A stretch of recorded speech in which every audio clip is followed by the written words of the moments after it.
I'm Jill Brown, academic and career advisor with the Movement College of Business, bringing this Getting Down to Business podcast. And I'm laughing. I'm already smiling. We'll see how this goes. I'm on my own today because I'm interviewing my co-host, Ashley Curtis, Dr. Priya Dozier, with the Bishop Center for Ethical Leadership on the USF St. Pete campus. Kate Tiedemann School of Business and Finance. That's a mouthful. Did it? Got it all out there. All right. Leadership has so many facets, and we're going to dive right in, but that's going to be our show focus today. I'll let maybe you each tell our guests a little bit more about yourself. And Ashley, I don't know. This is kind of a chance. This is a unique chance. We don't talk about ourselves a lot. Maybe we do. I don't know. Just our roles, right? So for those of you that tune in, you know me. I'm Ashley Curtis. I'm the Assistant Director for the Bishop Center for Ethical Leadership. And one of the things that was really exciting for me coming into this role was my background. And I'm sure I'll talk about it throughout our podcast today. But as an undergraduate student at the University of Minnesota, I became involved with leadership through the leadership minor. And so from an undergraduate level, took that into my master's work in studying leadership and leadership development. But I've spent several years in the corporate space, so I have industry experience, and then transitioned into higher education and have been here at USF for the last 3 years.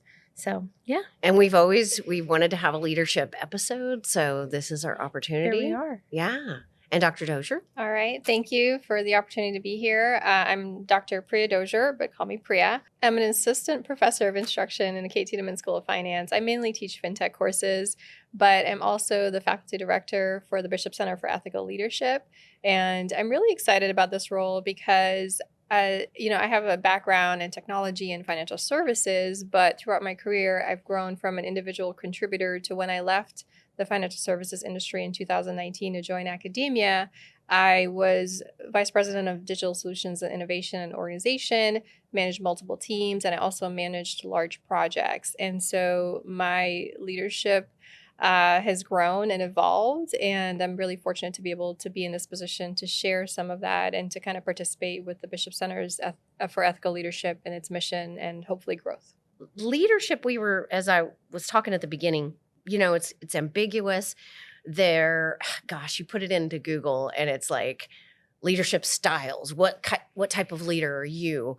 What makes a good leader? I mean, you can go down this huge rabbit hole, right?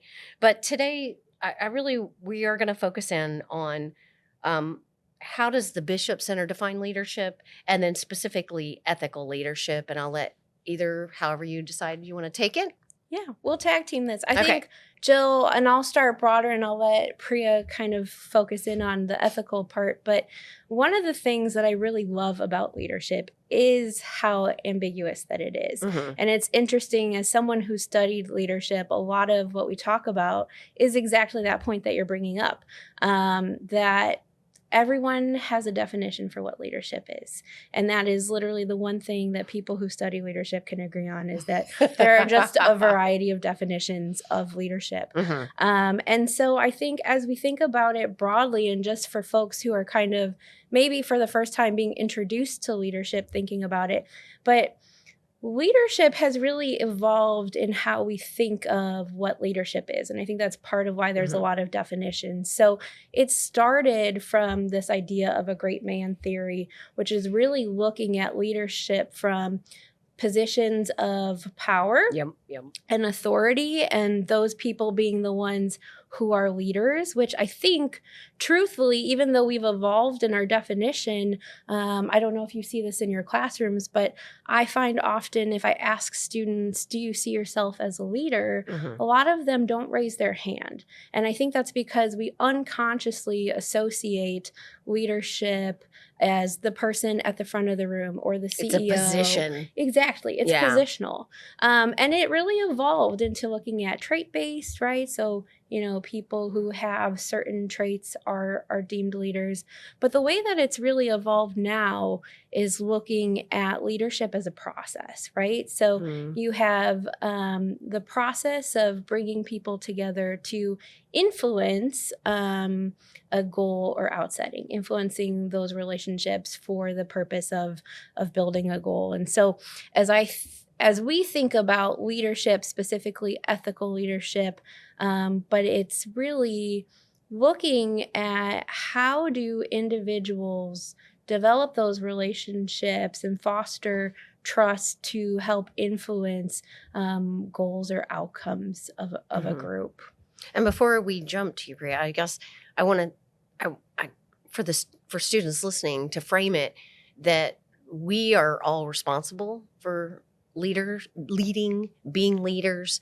And I hope this episode is going to bring some of that to light in the sense of we all have that responsibility and learning more about it if you don't know. So yeah, and I think that's an important point to underscore is that leadership is not a title. It's the ability to see that something needs to happen and stepping into that space and helping to make it happen. And so I hope that our students feel that way because quite frankly, when you go into the workforce, that's what our employers are looking for. They're looking, so for example, and I don't know how my students feel about this, but if a student comes to me with a problem, I will ask them to come to me with a few solutions. What are your ideas? And I may not adopt them all, but I want them to start thinking that way because if they help to generate the solution and it makes my job easier, but it's also maybe something that is compatible with them. And that extra step of not saying, here's the problem, tell me what to do. It's here's the problem, here are a couple of options.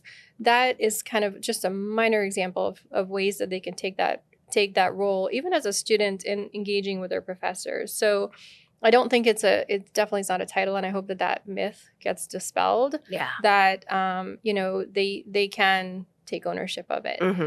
So I think the question I was supposed to answer was... No, that's okay. It was just around leadership and ethical leadership. Yeah, the ethical piece about it, because that's a newer word, I feel, that's being tied in with leadership. So this is where I struggle quite a bit because I think academically we do have different definitions for ethical leadership versus leadership. For me personally and in my experience, I don't believe that the terms should be separated. I think if you're a leader, you need to be ethical. And quite frankly, you need to understand the constructs of what ethical leadership looks like. And in the most basic definition, it's making decisions in gray areas and places where you don't have a correct answer, but you have a framework for making a decision that's beneficial to, the stakeholders, the society, your employees. As, if you have the formal title of leader, you're responsible for the people who work for you. You're responsible for their livelihood. When you're making a decision, you have to kind of factor in some of those things. And I think if you're a leader, sometimes you might try to avoid making decisions in those gray spaces because it feels really comfortable when you know the answer and everything is black and white. But ethical leadership kind of puts us in scenarios where the answer may not be that obvious and there's not a checklist for it. And so what do you do in that space? That's kind of where ethical leadership lives. So many things that have come to mind just from that discussion, but I was thinking about where we were talking positional. To me, that's why this ethical component is coming in, because when it was positional, I feel like the ethic piece was missing and maybe abused, right? Because it is a power thing.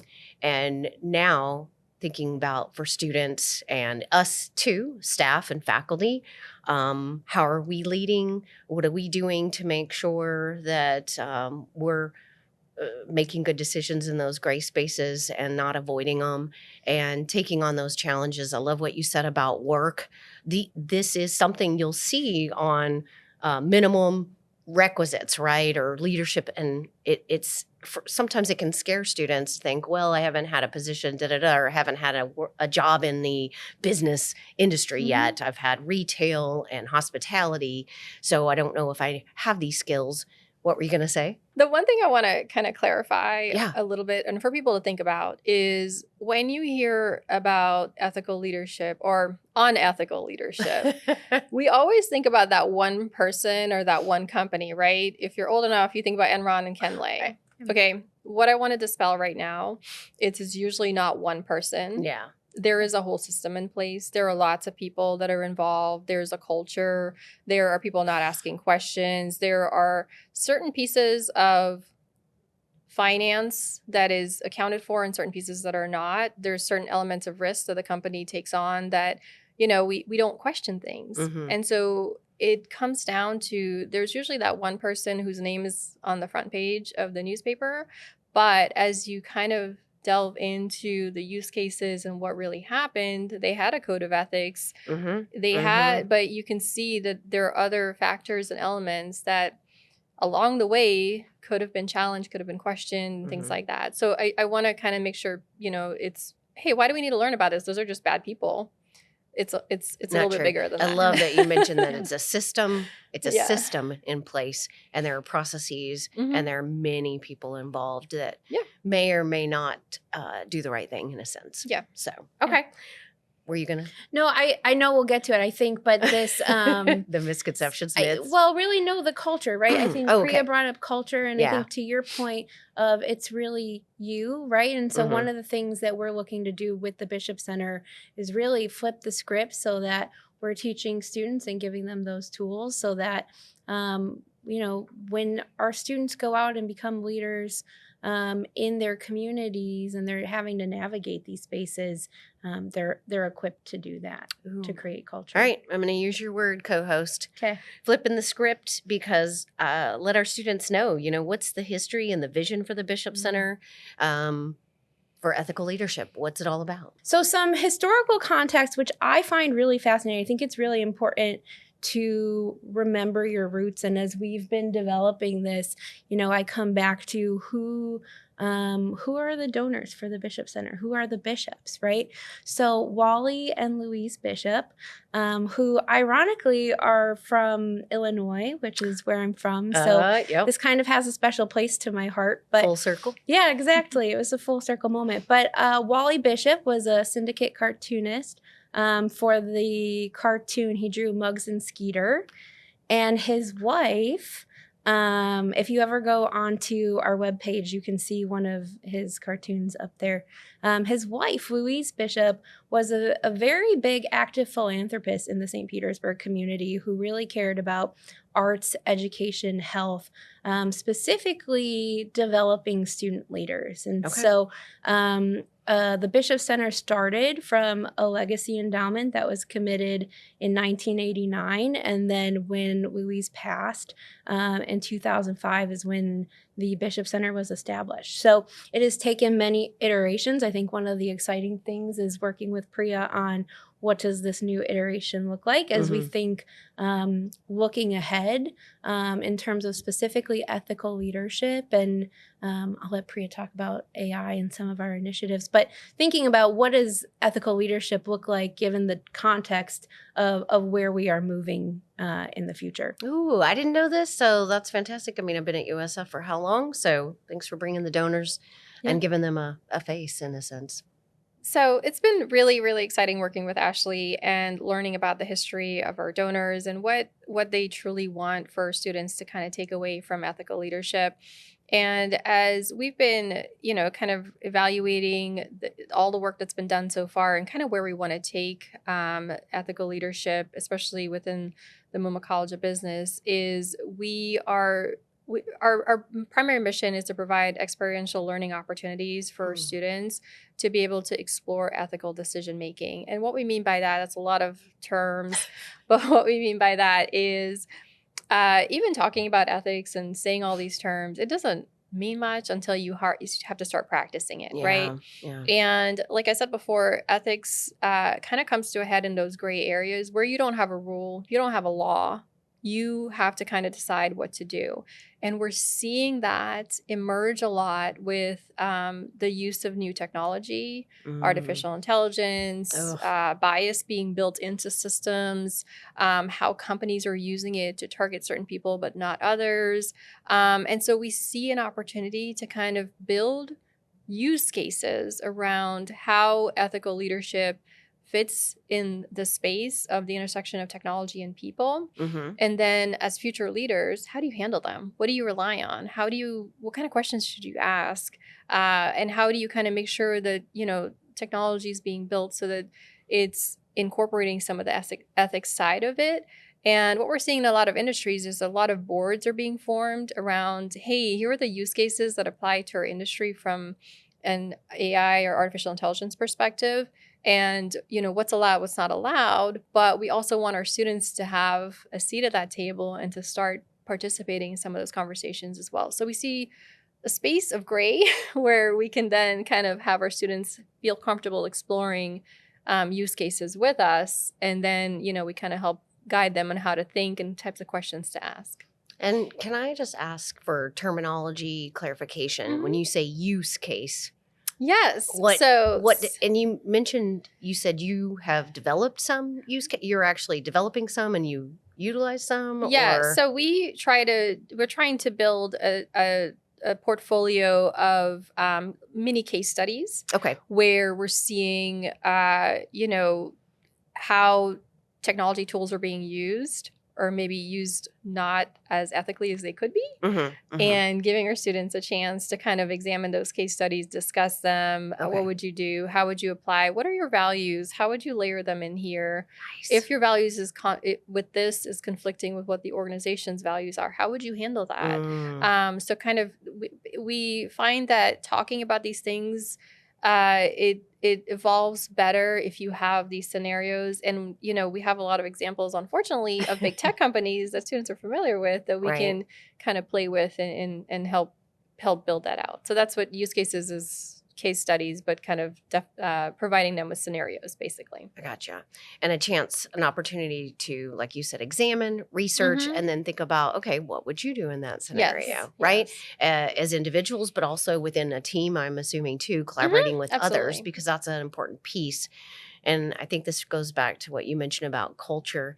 And a lot of times we discuss culture on the podcast and this company, and you hear about different facets, benefits, salary. You can wear jeans, it's casual, blah, blah, blah. But the true culture becomes, what are those ethical decisions being made on a day-to-day basis? How comfortable are you going into an office? What about collaborating with your team? Are all perspectives appreciated? Do you have a voice? Like, it's so much deeper and bigger. So this is fantastic. I love it. I love interviewing you both. I kind of want to go right into, like, I think for students, what types of programs and events does the Bishop Center offer?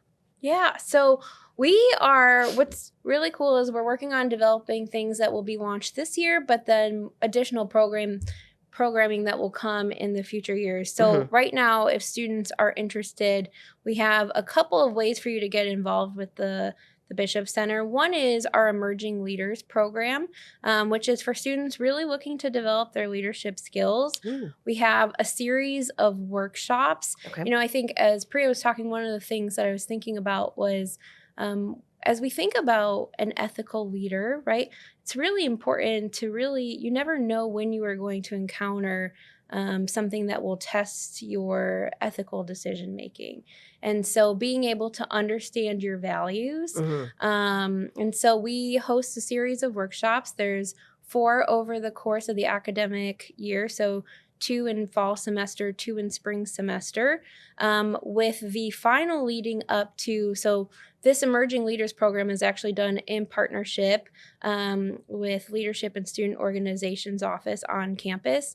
And so it is done with them. So at the end of those 4 workshops, one of the final opportunities is for our students to go to Disney to participate in a Disney leadership program. So that's one program. We also have really wonderful corporate partners, a partnership with PwC. So we have a workshop with them. Again, another series of 4 workshops, 2 in fall, 2 in spring, where there are a variety of topics from building your values, understanding who you are as a leader, to then taking that and looking at what does that look like in terms of things like mental health and well-being as you're creating these cultures, navigating conflict, communications, all of these things that are really required to developing leadership, right? As Priya said earlier, you can't have leadership without being an ethical leader. And so all of these different pieces of communications are all integrated and integral into that piece. So those are 2 of our main programs. We also have our Women in Leadership speaker panel, really looking to hear from different leaders throughout the Tampa Bay area. Again, challenging this idea that a leader needs to be somebody at the top. We have, our panels from that are a variety of CFOs to mid-level managers to folks who have their own real estate firms and brokerages. So just a lot of good programs that really focus on developing leadership skills and practice these ethical decisions by giving them use cases. So in the workshops, our first retreat, we have a use case that we'll give our students. And so they get to practice kind of what does that look like in that setting. And then from their own values, how do those values influence how they're actually making decisions when it comes to some of these cases. Priya, did you want to add anything? Yeah, so I think for me personally, my sort of area of interest from a research perspective has always been the intersection of technology and people. Being in a background of working, on behalf of the business with new technology, I kind of see that the mentality of build it and they'll use it doesn't work, right? You have to kind of understand what that, if you're building something, what that looks like. So I've kind of extended that into from a research interest perspective. And specifically when it comes to ethical leadership, I'm kind of curious and I would like to develop more research around understanding the boundaries that technology is pushing traditional ethical theories. So we understand ethics in the construct of individuals, interacting with each other in the organization and what that looks like. But as technology, specifically artificial intelligence, becomes more human-like, now do you have a team member, that's a bot? Where are the ethics there? Do you compare the output of that bot to an individual employee? And those are decisions that business students are facing, managers are facing. So I'm curious to kind of build out the research a little bit and to hopefully kind of use some of that to influence our programming. And hopefully incorporating some of this into some of the courses Of course. at USF so students are exposed to this. And it's not like you have to choose a major or a minor or a course. These practices, ethical leadership is taught within the mainframe of all of our coursework at USF.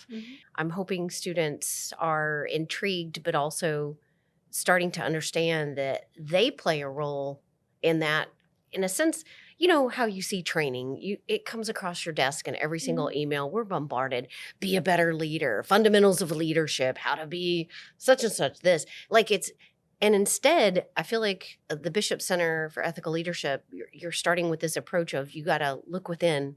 Anyway. Yeah, I think one of the things we really like that we approach in the way that we look at leadership is it first starts with leadership in self, right? Then looking at leadership in others and then leadership in your community. And so really these kind of 3 layers and then the ethical components that are added onto that. And I guess I'll just jump into that next question really is why is it important? Why is learning ethical leadership important for our business students here at USF? So to extend to what I said a little bit earlier, but our business students are kind of at the forefront of a lot of great decision making. When it comes to use of technology, new industries that they're going into. And so I think it's critically important for them to understand that discomfort that they might feel, embrace it, and kind of be, have a toolkit that they can rely on. As a business student going out into the workforce, it's important not to realize that when you leave USF, you don't have just a simple checkbox of here are all the things I check off and then I'm a leader, right? That you unlock a new level of leadership. So it's kind of knowing, hey, if you're a leader, chances are you're going to be in the space of discomfort. And what does that look like? And that's what we're hoping to kind of bridge, right? By going through some of these exercises and these use cases, your brain is getting wired to asking different questions and to recognizing how to connect different pieces.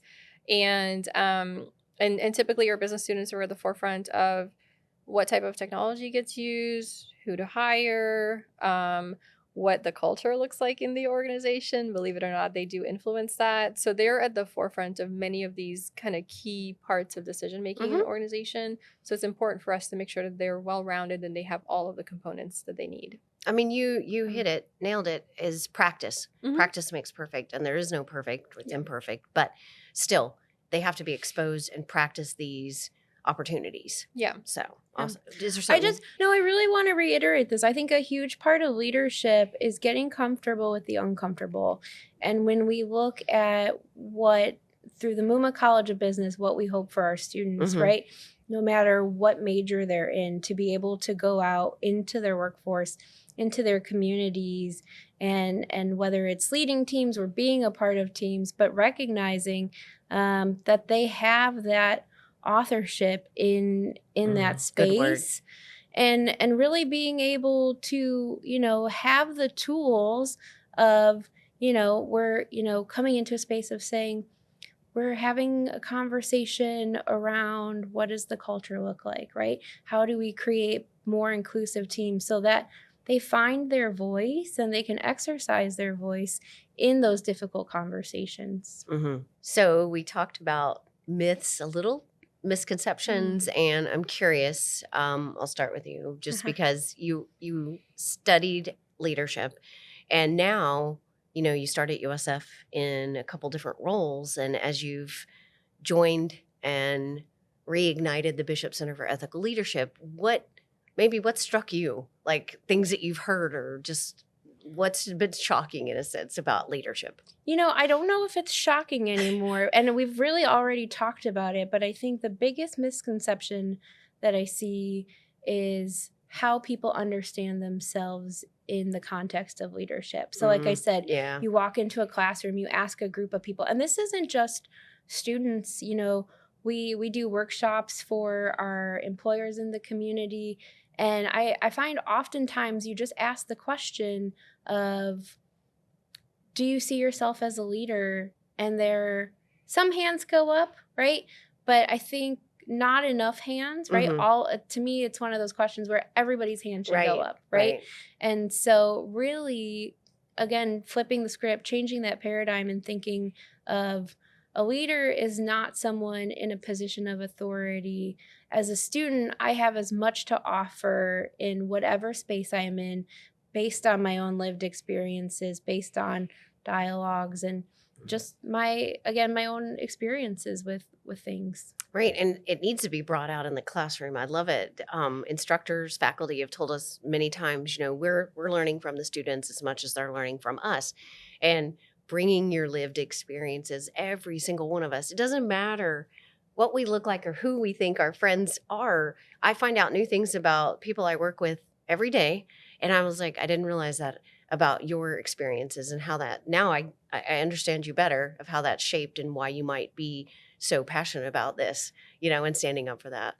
What were you going to say, Priya, about myths, misconceptions, anything you've run across? Yeah. So I think it's a little bit more personal for me. So I think it comes back to understanding yourself, which is awkward and uncomfortable. And for me, I share a funny story in my classes. And I can't go into the full story here, but there's a funny story about my first job as a manager where I later learned many years later that my team referred to me as Supreme Leader Dozier. Yeah. It sounds like a Star Wars reference. I will let your imaginations flow on what that probably felt like to work for me. Yeah. But I get an opportunity to share what I've learned, right? And the most important thing for growth is learning about yourself and learning and understanding how you fit in with others. And I think that evolution kind of comes with the self-reflection of, is that the type of leader that I want to be? A pivotal point for me at that time in my career was I actually came back to USF to get my master's. I'm actually a product of the master's and doctorate program in the College of Business here. And kind of learning more about how organizations are actually social and how we depend on each other and how, kind of understanding how to communicate and network differently. That really opened up a lot of things for me. And as you go up in leadership, as you ascend, you get more opportunities to have a mirror in front of you and to get feedback from your peers, from your employees and everyone around you. And what you do with that feedback is critically important. And it's awkward and it's uncomfortable, but you have to be open to learning about yourself and knowing who you are, right? I know that there are certain traits that I have to work on, or in different scenarios, I have to kind of use them differently. And unless you have, if you get feedback, it's a gift. Right. Use it as a gift. And that's a key part of leadership, is kind of recognizing yourself, understanding yourself, and continuing to be open for growth. There's as she was talking, there's one more misconception that I think that you've. Oh, I wasn't ready to leave that topic yet, but you go ahead. But I want to add on, and that's management versus leadership, right? True. I think often you go into a space, again, coming back to this idea of position of authority, but you go into a space just because you are a manager doesn't mean that you are a leader. And so how do you think about, and I'm sure you is that why you put it in quotes? Yes. For our viewers listening. But as we think about what it requires to demonstrate and practice leadership is a lot different than what it takes to be in management. And so just recognizing that those two are not synonymous. And you learn from people you work with, right? You learn how they make you feel. And for me personally, I worked for a leader who was a transformational leader who made me feel empowered. This is what you have to handle, however you need to handle that. I'm here to support you. I'll break down barriers, but this is yours. And I had the most fun working for that person. Whereas compared to working for someone where things are being micromanaged, you're getting questioned on everything, it's a different feeling. So think about how you feel when you work for certain people and how you, if you're in a leadership position, want others to feel around you.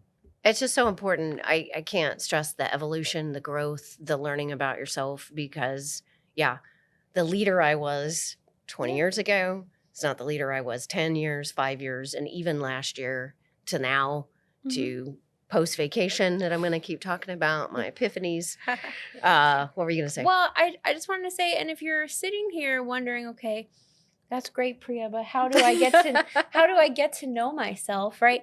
This are is you what still we're in my next doing. question? You ahead. have a question? Well, it was going to, let's see if this is where we go. If you're wondering, how do I get to know myself? This is why I think it's important for you to come in and participate in our programs, because really a lot of the work that we are doing is around critical reflection, right? And there's a lot of ways to reflect as a leader, but through activities, through experiential learning, through written reflection, just really taking a look in. There is a book that I love. It's by Ron Heifetz. It's called Adaptive Leadership.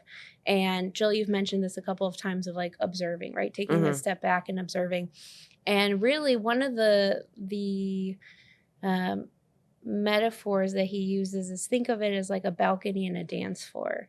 And as a leader, to be able to get onto the balcony and look down at what's happening, to remove yourself from a situation, to reflect. And so I think that allows you to kind of start in that space of self-reflection. What was the book again? It's Ron Heifetz's Adaptive Leadership. Adaptive. Okay. I'm going to Yeah, put that it on sounds like a boring title, but it's a really great book. to students listening in. What's something they can do now to start their journey of understanding their own leadership and their potential? The first thing that comes to mind is really mindset, right? Okay. So Mhm. as I'm going in line with this theme of how do we challenge the way that we traditionally think about leadership, what you can start doing today is just reframing everything you do as I'm a leader, right? And how you Yeah. self-talk to yourself. Think about you're coming into these spaces and how are you being a part of a team that's leading and thinking about ethical decisions. And really, I would just say mindset is probably the biggest place to start. Obviously, also coming to the Bishop Center and taking our workshops and our programs, I think is a phenomenal way to do that too. No, but I like thinking mindset. about something that they can, after they've listened to this episode, go find some books, research, whatever it might be, but changing your mindset or adapting maybe. Mm-hmm. So mine is actually tagging on to that. Once Okay. you've looked at your mindset, kind of embrace the concept of learning as a skill, and it's a lifelong activity. Yeah. It doesn't end when you leave USF or whatever your future educational plans are. That you need to constantly be seeking knowledge, and you have to understand that learning is a skill, being curious about it. And I think just knowing that can unlock not only leadership opportunities, but other opportunities for students as well. And there are lots of books on, in a few of my classes, I teach students how to learn because I went to college and did not know how to learn. There's lots of data around, how students enter and how prepared they are. But I think once you start recognizing that a lot of the rote memorization and knowledge is, becoming commoditized, but what our students can give is their critical thinking, where, what kind of questions to ask. Are they learning something new? Are they taking a class? Are they expanding what they're knowing? And that doesn't end when you have that fantastic ceremony at the end of your education journey at USF. Right. You have to continue doing it. And there's a lot of growth in that process. Ooh, I want to ask, so for students, what types of classes, if you don't mind telling students what you are teaching? Yeah, so I'm currently teaching several fintech classes. Okay. So I'm teaching foundations of fintech, fintech and payment technology, blockchain and financial services. And I also teach the online MBA capstone class, which is fantastic opportunities for students to demonstrate what they've learned in the MBA program, specifically applying it to a real world organization. But in all of my classes, no matter what they are, they're designed to emphasize learning as a skill. And what I mean by that is most of my classes, you're not just memorizing and regurgitating something. I do ask you to participate in discussions. I ask you to make videos. I ask you to kind of define yourself in a remote world, for example. And those are all things that, quite frankly, a robot or some other tool can't replace you with. Yeah. And kind of giving them chances to practice some of those skills. And I give generous feedback. Students may or may not like it, but I think that that's an important part of my job. Yeah. Because what you do with that feedback is critically important. You can, based on your mindset, you could say, oh, that's feedback because she's mean, or that's feedback because she wants me to succeed and she's helping me to improve. So depending on, again, that's why I piggyback what I say off of Ashley's comments about mindset, is that you kind of use it to your benefit or dismiss it. So I would highly encourage feedback, and learning goes hand in hand. And I think our students can really kind of think about what that looks like for them and how to embrace it in the future. Having a feedback from a professional that has experience that we've talked about, your experience in the industry with product management, and knowing that this faculty member has taken an interest in you, they've really analyzed and assessed. This isn't just a grade. That shows that how much you care. And this isn't I don't know. I'm missing the words maybe, but just making sure that students realize, hey, this isn't just a course. You've got a matrix, fill out the, like you said, check the boxes, and then here's your grade. This is something where you're going to get into a relationship and hopefully grow and develop from. So thanks for sharing that. For me, I teach our business skills and practice course where we talk about leadership. We obviously talk a lot about other professional developments, everything from goal setting, time management, communication skills, resumes, Those professional interviewing. power skills. Exactly, those power skills. But we talk about leadership. And so, if you're taking GEB 3033, feel free to sign up with me. And that's kind of a business specific course. The FinTech courses, though, are open to any students. So I want to make sure that students are aware at the undergraduate level. So, all right, ladies, I've had you on the spot. Anything you would like to add? How to find the Bishop Center. We've talked about it for ethical leadership, how to get in touch with you, be on the lookout for events and programs coming your way. Yeah, I would say if you go to the Muma College of Business webpage, you go to centers, you can find us under centers at Bishop Center for Ethical Leadership. And then from there, you can learn more about us. And then for me personally, if you're looking to get in touch with me, again, feel free to reach out to me. My email is aacurtis, curtis at usf.edu. Or you can also find me on LinkedIn. And to add, on the Bishop Center page, if you go to events, you'll see some of the fantastic events that Ashley's talking about. So you can see how to actually get engaged and come participate with us. All right. So don't miss out, students. You've heard it here. Hopefully, we've whet your appetite for leadership and everything it has to offer with that ethical component that's so critical. We really appreciate you listening in. Thanks so much. Tell your friends about Getting Down to Business. And if we haven't talked about a topic that is of interest to you, reach out to us. You'll find us on every social media channel, LinkedIn, YouTube, Spotify, Apple. Don't forget Handshake. And I'm used to Ashley saying that's a wrap. See you next time.